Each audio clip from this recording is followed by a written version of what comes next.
In this work, we present HAD, Hallucination-Aware Diffusion Priors for 3D Reconstruction. HAD tackles the hallucination issue in diffusion-augmented 3D reconstruction. Previous diffusion-augmented reconstruction methods usually start from a sparse view 3D GS model, render novel views, and then use a diffusion prior to refine these renderings. However, diffusion models may generate hallucinated content, which can subsequently be introduced into 3D GS. So in this work, we ask a simple question. Can we use a neural network to detect which pixels are hallucinated? Given a diffusion-refined novel view and the original training views, our network predicts a pixel-wise hallucination score map. This score tells us which regions are reliable and which regions are likely hallucinated. Then, during 3D GS optimization, we use this score map to filter out unreliable pixels. In this way, the final 3D GS model can still benefit from diffusion priors, but with much fewer hallucination artifacts. Additionally, here in the bottom right examples, we show that this hallucination issue is not limited to a specific diffusion model. In diffusion-augmented reconstruction pipelines, hallucinations can appear when using image diffusion priors, and they can still appear even when using video diffusion priors with temporal consistency. This observation motivates our main goal. HAD aims to detect unreliable diffusion-generated pixels and mask them out before they are used for 3D GS training. Our motivation comes from the complementary strengths of feed-forward NVS models and diffusion priors. Transformer-based feed-forward NVS models learn strong 3D inductive bias from large-scale 3D data. So, as shown in the red boxes, their results are usually more faithful to the input views and less likely to hallucinate.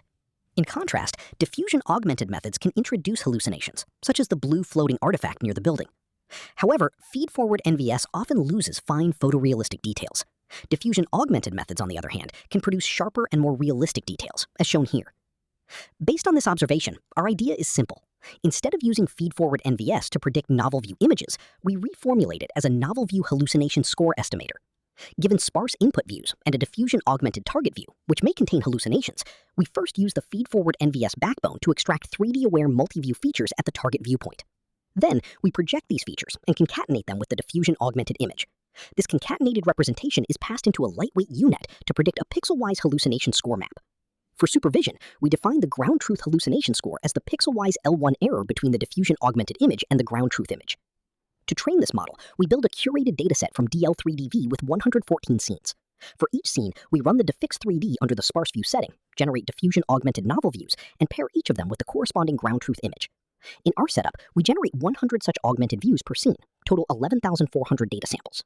We further show that our hallucination scoring network generalizes across different diffusion priors, including image diffusion, video diffusion, and multi-view diffusion.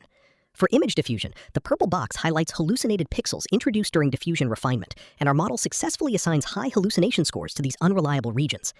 For video diffusion, even with temporal consistency, hallucinations can still appear. As shown in the purple box, our model can still detect these hallucinated pixels without additional fine-tuning. For multi-view diffusion, the generated views may contain geometrically inconsistent structures. Again, the purple box shows that our hallucination score map accurately localizes these unreliable pixels. These results show that our hallucination network is not limited to one specific diffusion model, but can detect hallucinated regions across different diffusion-based reconstruction pipelines. To validate the effectiveness of our hallucination scoring network, we insert HAD into the diffix3D reconstruction pipeline. First, given the current 3D GS model, we render an image from a sampled target view.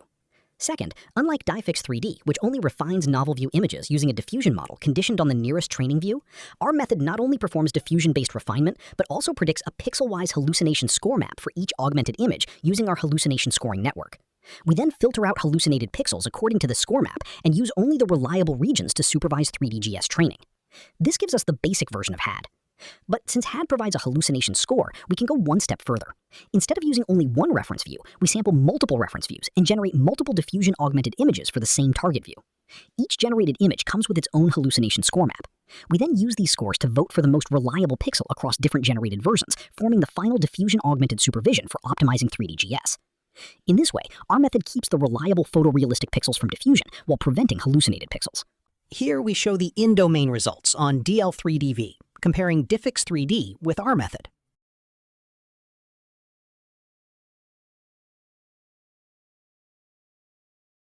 Here we show the cross-domain results on MIP-NERF 360, comparing diffix3D with our method. As shown here, incorporating HAD into diffix3D not only reduces hallucinated content, but also leads to a marginal improvement in PSNR. As shown in ablation study, although trained on diffix3D data, HAD still improves GenFusion, demonstrating generalization.